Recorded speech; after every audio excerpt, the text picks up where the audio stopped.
ये भारतीय जनता पार्टी की जब से सरकार आई है, जितने भी बजट भारतीय जनता पार्टी के द्वारा आज तक आए हैं, वो सभी सर्वजन को ध्यान में रखते, सभी वर्गों को ध्यान में रखते हुए आए हैं।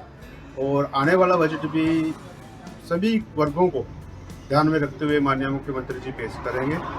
माननीय मुख्यमंत्री जी ने बहुत बढ़िया पहल की हुई है कि सभी वर्गों को अलग अलग से मीटिंग बुला करके सभी के सुझाव उसमें लिए जा रहे हैं और आने वाला बजट सर्वजनों को ध्यान में रखते हुए बनाया जाएगा। सरकार का फरवरी 2026 में जो आगामी बजट आने जा रहा है, उसमें हमारी हरियाणा सरकार से यही मांग रहेगी क्योंकि जन कल्याण के लिए जितने भी योजनाएं हैं वो हरियाणा सरकार लेकर आए।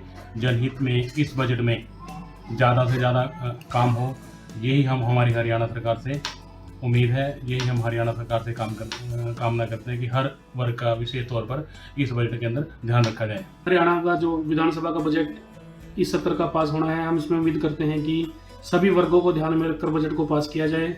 समाज के हर वर्ग को इसका लाभ मिलना चाहिए और इसमें स्पेशल दुकानदार, जो हमारे दुकानदार भाई जो सबसे ज़्यादा टैक्स देते हैं और जो देश की अर्थव्यवस्था में एक अहम रोल निभाते हैं, उनके लिए भी कोई विशेष कुछ ना कुछ उनके लिए देना चाहिए सरकार को और सभी वर्गों को ध्यान में रखकर ये बजट पास होना चाहिए। मेरी हरियाणा सरकार से ये दरख्वास्त है कि इस बजट में सभी वर्गों का ध्यान रखा जाना चाहिए।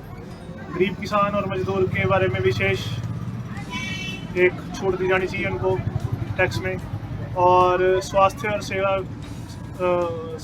और शिक्षा सेवाओं का विशेष ध्यान अगर सरकार रखे तो ज़्यादा अच्छा होगा। कि हरियाणा में एक लोकप्रिय सरकार जनता द्वारा चुनी गई थी और मेरा ये कहना है कि जिस समय इलेक्शन में जो भी चुनाव घोषणा पत्र सरकार द्वारा, भारतीय जनता पार्टी द्वारा जनता को आश्वासन दिए गए थे, सबसे पहले तो मेरी उम्मीद यही रहेगी कि अपने आश्वासनों के प्रति अपने चुनावी घोषणा पत्र को मुख्य रखते हुए ये बजट पास होना चाहिए।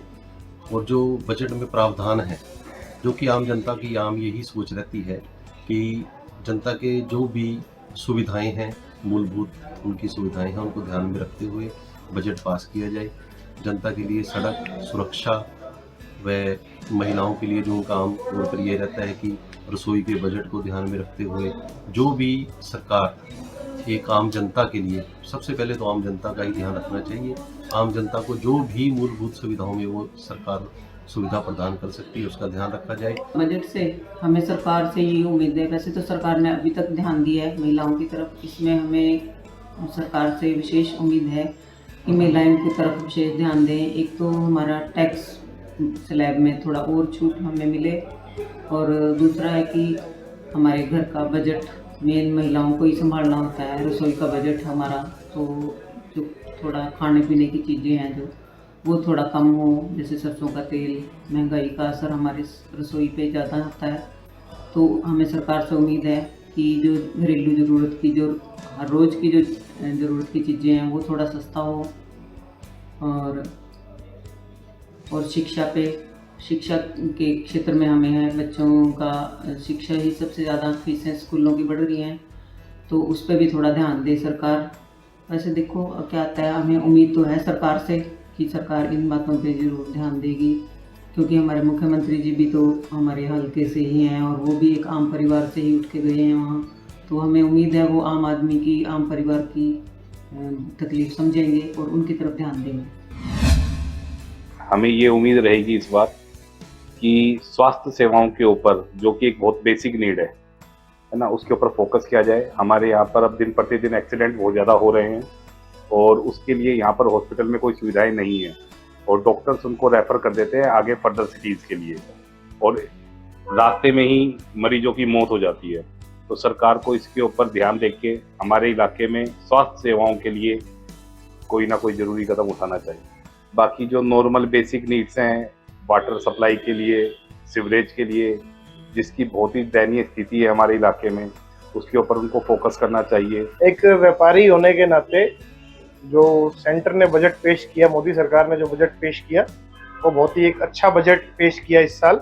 कुछ उम्मीदें स्टेट के बजट से भी हम कर रहे हैं। सबसे पहली उम्मीद ये करते हैं कि जो आज के समय पे एजुकेशन और हेल्थ केयर सबसे बड़ी चीज़ें दो है जो एक आम आदमी चाहता है, तो सरकार से, नायब सिंह सैनी सरकार से यही उम्मीद है कि हेल्थ केयर में और एजुकेशन डिपार्टमेंट के अंदर हमारा जो बजट है वो ज़्यादा खर्च होना चाहिए। बाकी चीजों के मुताबिक किसानों को भी जो राहत मिलनी चाहिए बजट के अंदर।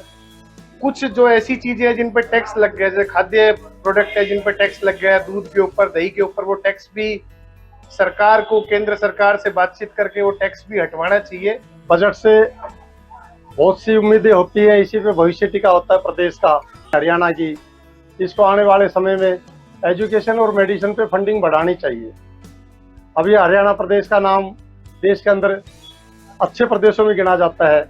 यहाँ पर शांति व्यवस्था, कानून व्यवस्था, रोजगार, ये बड़े मुद्दे रहते हैं। रोजगार का मुद्दा यहाँ पर पिछले काफ़ी लंबे समय से एक युवाओं के लिए बहुत ही ज़्यादा बड़ा संवेदनशील मुद्दा रहा है।